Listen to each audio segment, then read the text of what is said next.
Hello, City Church. This is Kevin Diaz, and today we're going to be taking a look at Hebrews chapter 8. As you all know, we've been in a series in Hebrews for the past couple of months, and in our Sunday services, we jump from 7 to 10. So, over the next couple of weeks, I'm going to be leading us through a study in chapter 8 and chapter 9. So, let's go. Chapter 8 says, "Now, the point in what we are saying is this: we have such a high priest, one who is seated at the right hand of the throne of the majesty in heaven, a minister in the holy places, in the true tent that the Lord set up, not man. For every high priest is appointed to offer gifts and sacrifices. Thus it is necessary for this priest also to have something to offer. Now, if he were on earth, he would not be a priest at all, since there are priests who offer gifts according to the law. They serve a copy and shadow of the heavenly things. For when Moses was about to erect the tent, he was instructed by God, saying, 'See that you make everything according to the pattern that was shown you on the mountain.' But as it is, Christ has obtained a ministry that is much more excellent than the old, as the covenant he mediates is better, since it is enacted on better promises. For if that first covenant had been faultless, there would not have been an occasion to look for a second.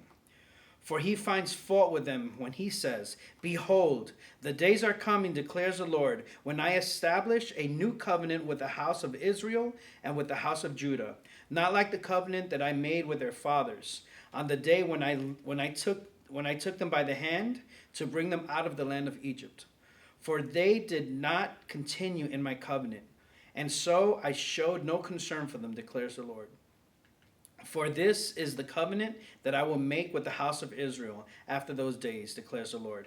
I will put my laws in their minds and write them on their hearts, and I will be their God, and they shall be my people.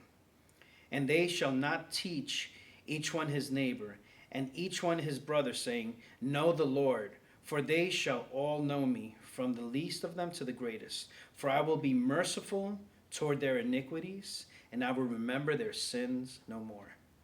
In speaking of a new covenant, he makes the first one obsolete, and what is becoming obsolete and growing old is ready to vanish away." So, as we've been talking about for the last couple of weeks, the book of Hebrews was written for Jewish Christians that were turning back to Judaism. But the writer is letting them know, why would you want to go back to a shadow? Why would you want to go back to something that's lesser? Because the whole Judaism itself, all the sacrifices, all the laws, everything in Judaism was there to point to fulfillment in Christ. We've talked about this before many times. The whole Bible is about Jesus. The Old Testament points toward the Messiah that's coming. And then the New Testament talks about the Messiah and how our life should be now that we have him. And also awaiting to see when God restores all things. So it was a little bit different for the Jews at that time. I mean, when you think about Judaism, Judaism had a rich culture. There were many things to look at. They had the beautiful temple with its beautiful design and all the beautiful colors and all the different beautiful furniture that was in there. They had something to look at. And also in the temple, the priests were constantly making sacrifice after sacrifice, and constantly ministering during this time. And also with that, with busyness in religion, there can be a false appearance of holiness there. So some of the Jews, the Jews that did not come to Christ, were trying to lure them back and telling them, hey, look at this, we have this, we have this, we have Moses, we have the temple, we have all these things. But we know that everything was there and it pointed toward Christ, and it was fulfilled through Christ. The people would come from all over the known world at the time. All the Jews would come 2 or 3 times a year and come to bring their sacrifice to the Lord at that time.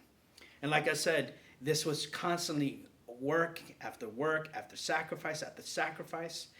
And it's something that when we look at that, we know that now we can rest in the Lord. So why would you want to go backwards? Why would you want to go to the shadow of things instead of the fulfillment? And I once heard a pastor say like this, that if he had a picture of his wife, if, let's say he went away and he had a picture of his wife and he got home, and if she's not going to stay there looking at the picture when his wife is sitting next to him on the couch. So why would you want to go to the picture or the shadow of things when you have the fulfillment right there in front of you? So like I said, the whole book of Hebrews is urging the Jewish Christian to remain and to stay in what is the fulfillment of everything that they knew before. So in the last couple of chapters, the writer had spoke about Jesus' credentials as a high priest. He said that the priestly ministry of Jesus was greater than the priestly ministry of Aaron. The priestly ministry of Jesus was an order in the priestly order in the order of Melchizedek, and Jesus was righteous, so he did not have to make his sacrifice for his own sins. When the Aaronic priesthood, they had to make sacrifice for their own sins because they were sinful. So these last chapters were just pointing to this one moment, because he starts this chapter saying, now the point in what we are saying is, or in other words, he is saying the main point is. So he was saying, and in this chapter he says that Jesus' work is superior, and that he ministered from a superior tabernacle, while the Aaronic priests ministered from a tabernacle that was a physical place that was made as a representation of the throne room of God. Jesus is up there in the heavens ministering from a better tabernacle. And he also says that the authority by which Jesus ministers is better. In other words, by the authority of the new covenant is better. The new covenant that came through Christ was better than the old covenant. And we're going to take a look at that. So let's see. The first point I want to make here is that Jesus ministered from a better tabernacle. In verse 1 it says, now the point in what we are saying is this: we have such a high priest, one who is seated at the right hand of the throne of the majesty in heaven, a minister in the holy places, in the true tent that the Lord set up, not man. So because Jesus is ministering from a better tabernacle, then that means that his priestly work is better. So, like I said before, the priests, the Aaronic priesthood, they used to minister from a tabernacle that was made by the people of Israel. Moses was given the design by God, and they had to make sure that they created the design exactly the way that God had told them to. But when we look at these verses here, it says that it says, he who is seated at the right hand of the throne of the majesty in heaven. So Jesus sits, which is a symbol of authority and also of completion, of rest. Jesus had completed, and not he continues to make intercession for us, but the sacrifice that he made for us was complete. He made his sacrifice, he gave himself up, and this sacrifice was once and for all. So he sits on the right hand of the Father. Meanwhile, in the Aaronic priesthood, they're continuing to make sacrifice after sacrifice after sacrifice. And Jesus, he sat sitting at the right hand. And also, it says that he serves in the true tent, or the real tabernacle. Not the one that was made as a picture of it or a representation of it, but the actual throne room of God. So the sanctuary here on earth, the tabernacle here on earth, was a reflection. It was a shadow. It was not a real one, but like I said, it was made to be a representation of what was in heaven. So Jesus ministers from a better tabernacle. And also, the second point I want to make is that Jesus' sacrifice is better. It's a better sacrifice. Verse 3 says, for every high priest is appointed to offer gifts and sacrifices. Thus it is necessary for this priest also to have something to offer. So the writer here is reintroducing the idea of Jesus' sacrifice. And actually in chapter 9, we're going to take a deeper look at that. But in the Levitical priesthood, they used to make sacrifices, and probably the main job of the priest was to make these sacrifices. Some of them were for the remission of sins, and some of them were as worship and praise and sacrifice to God, to be a pleasing, like I said, worship to him. But Jesus' sacrifice was superior because Jesus gave himself up, the perfect sacrifice. We know that Jesus was perfect. He was sinless. While the priests were taking animals, and they would try to bring the best animal they could, but no animal was perfect. But Jesus was the perfect sacrifice. So, and we know that even though when these sacrifices were made in here on earth, those sacrifices were able to maybe cover up sin, but they would not remove sin the way that Jesus sacrificed it. Verse 4 says, "Now if we were on earth, he would not be a priest at all, since they are priests who offer gifts according to the law." So the Levitical priesthood and their sacrifices were the ones that were required of the Levites. But Jesus' sacrifice was greater. He sacrificed himself. And in verse 5 it says, "They serve a copy and shadow of the heavenly things. For when Moses was about to erect the tent, he was instructed by God, saying, 'See that you make everything according to the pattern that was shown to you on the mountain.'" Like I said earlier, so there were chapters upon chapters of all the design, the materials that were needed, how much everything measured, the color of everything, all this. There was a very intricate design that was given to Moses by God, and everything had to be followed exactly the way that God had told him to do it. And these were all a like I said, a picture of the sanctuary that is in heaven. So as beautiful as it was, it doesn't compare to the beauty of the throne room of God. And I can't wait to get there one day and to see that. So it says here that it was a copy of the tabernacle. In verse 5 it says, "They serve a copy and shadow of the heavenly things." So Christ is up there, and everything that was made here is supposed to be pointing to that.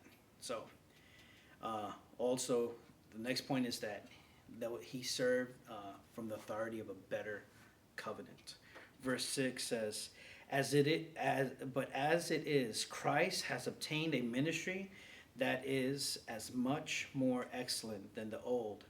As the covenant he mediates is better, since it is enacted on better promises."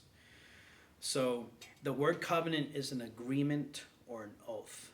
So God makes his covenants with men, and he binds himself to these.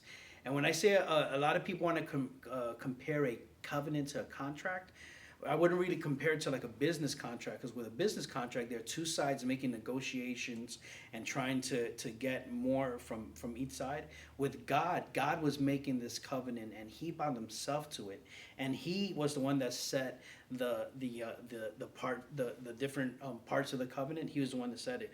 So one thing that's beautiful about the covenants is that when we read the covenants of the Old Testament, God was progressively revealing himself to us. And he was also revealing his purpose with humanity through them.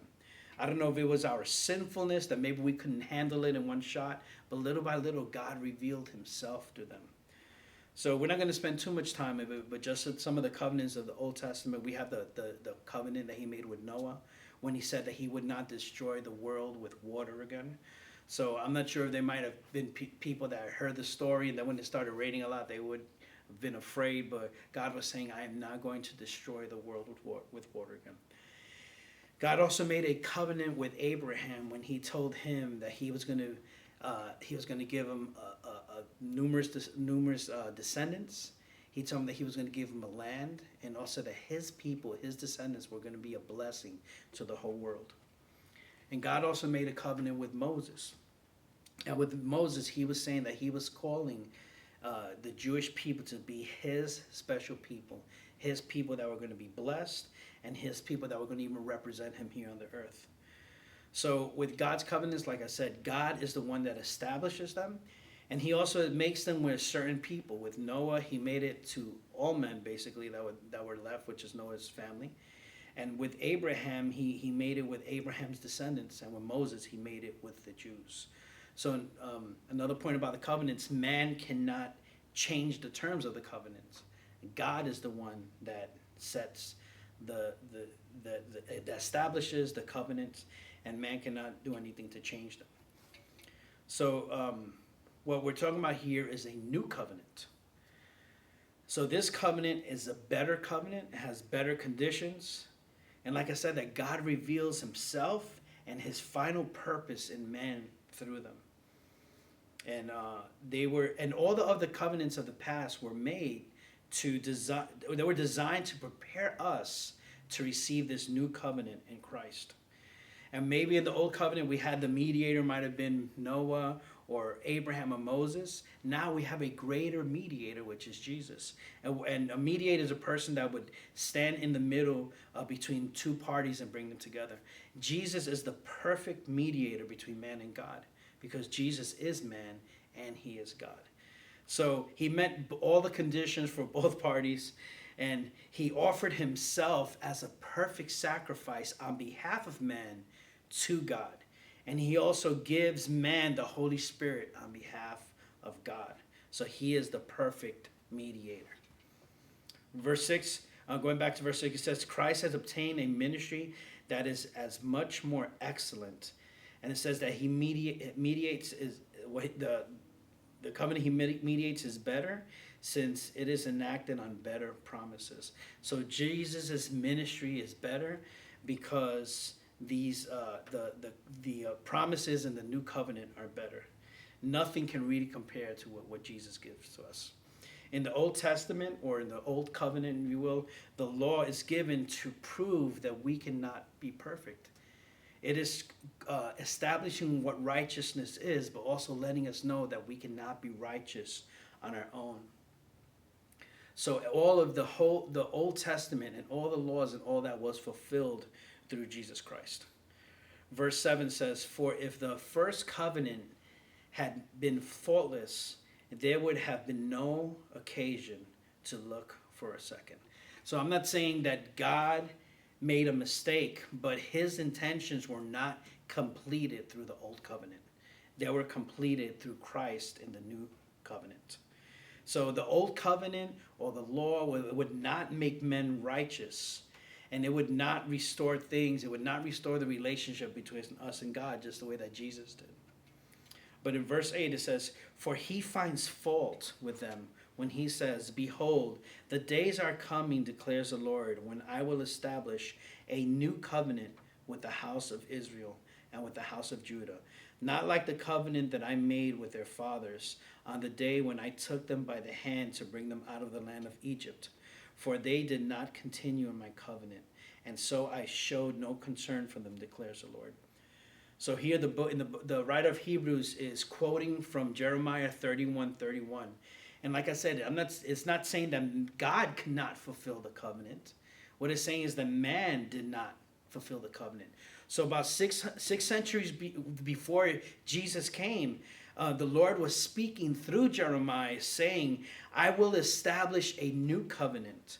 So the Jews that read the words of Jeremiah were waiting for this new covenant to come. And the writer of Hebrews was basically saying, hey, you know that covenant that God was speaking about, the new covenant that was coming through Jeremiah? This is what it is. It's what we have received through Jesus Christ. So the new covenant, the prophecy through Jeremiah sort of sets the stage for Jesus to come and to establish this new covenant.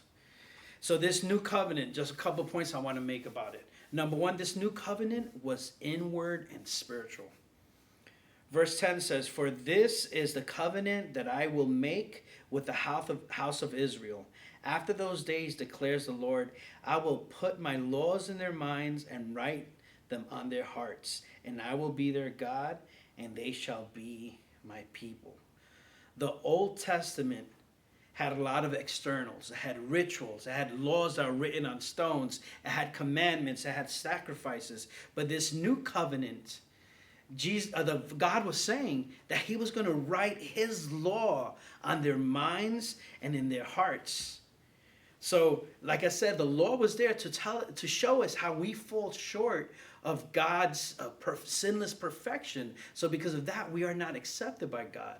But Jesus came to fulfill the law, and also the law would expose what sin is. It would tell us where we're wrong, but it had no power to transform us. Now God is saying, I'm going to write my law in their minds and in their hearts. So before we would know about God, now we know God and we experience him inside of us through the gift of the Holy Spirit. The Spirit of God has been given to us, and now we know God more intimately. It's not just knowing about him. It's not just knowing what he says, but knowing and experiencing him inside of us. The law would expose sin, but now with the new covenant and the Spirit of God living inside of us, it has the power to transform us and to make us not live in sinful ways anymore. It also gives us the desire to overcome, the desire to live according to God's ways, the desire to worship him with our lives. They did not receive that before. It was more of an external thing. It says, I will put my law in their minds and write them on their hearts, and I will be their God, and they shall be my people. Now we have this willingness and this hunger and this thirst to do God's will. We know him by the internal Spirit. We have intimate knowledge of God, and this is the beauty of salvation, where it's not just God saying something like this is what. So what we have now is, the Word of God tells us when we're out of bounds, but now we have the power living inside of us to be able to overcome these things as we abide with Jesus and we allow him, we surrender our lives to him and he helps us to overcome sin as we live lives of worship to him. The Old Testament had a lot of external, and before in the Old Testament, the Spirit of God will come upon people and empower them for certain things. Now the Spirit of God is living inside of us. So this inward transformation is a work of the Spirit of God that's living inside of us, and also the Word of God that reveals Christ to us. Together, those things transform us into being more and more like Jesus. So the law cannot make us do what's right. It can only tell us what's right and wrong, and also tell us what happens when we do wrong. But the Spirit of God inside of us gives us the desire to overcome. So another point about the new covenant is that it's personal and for all people. Verse 11 says, and they shall not teach each one his neighbor and each one his brother, saying, know the Lord, for they shall all know me, from the least of them to the greatest. Before, the scribes and the rulers would be the teachers, and they were the experts, and they had the knowledge of God. But now in the new covenant, we all, it's not about a different classes. We all belong to the Lord, and he reveals himself to all of us. Everyone has access to the knowledge of God, whether you're rich, poor, male or female, tall or short, or whatever. And so it's not just knowing the law and knowing about him. We know him personally. So wouldn't we rather have that? Wouldn't we rather have that? And the same thing, like I said, the writers constantly in this book just telling the Jewish Christian, everything that we have through Jesus is what was pointed out in the Old Testament through Jesus has been fulfilled. So even like during this time with the coronavirus where we have social distancing, and it's cool that we get together, we have prayer meetings on Zoom and we meet on Zoom. Isn't it going to be better when we're able to get together with the people again? So it's almost like, like that. Like we have that picture, we see people in these flat screens, but it's good to see people in 3D when we get to see them. So another thing is that the new covenant deals with our sin. Verse 12 says, for I will be merciful toward their iniquities, and I will remember their sins no more. The priest offered sacrifice, and it was constant over and over again to remind the people that they were sinners. In the new covenant, Jesus' sacrifice was made once and for all. And this sacrifice cleansed us of all our sin, all of the sin that I ever committed and will ever commit. And it also cleansed our conscience. So we are free and we have peace with God. We might remember what we have done, but God has taken our sin and thrown it into the deepest part of the ocean. Verse 13 says, "In speaking of a new covenant, he makes the first one obsolete, and what is becoming obsolete and growing old is ready to vanish away." Like I said, God was using Jeremiah 600 years before this to let them know that there's a better covenant that was coming. And when this covenant comes, the old covenant was no longer valid. Now we have what's new, everything that God was meaning to do. And like I said, progressively, he revealed himself to us. Progressively, he revealed humanity's plan to us. And now this has been fulfilled through Christ. So Jesus ministers from a better place, which is the true sanctuary in heaven. And he also ministers according to a better covenant, a covenant with better conditions, better features. And this covenant, it's inward and spiritual because we have to give the Spirit of God that lives inside of us. We have new access to God, and we all have access to God through Christ. And the new covenant deals effectively with our sin. And also, we are free from the guilt of sin forever. And we see his mercy and his grace and his forgiveness. And it's all based on Jesus' priestly ministry. Jesus' work as he sacrificed himself for us on the cross. And this perfect sacrifice has taken our sin and he's wiped it away.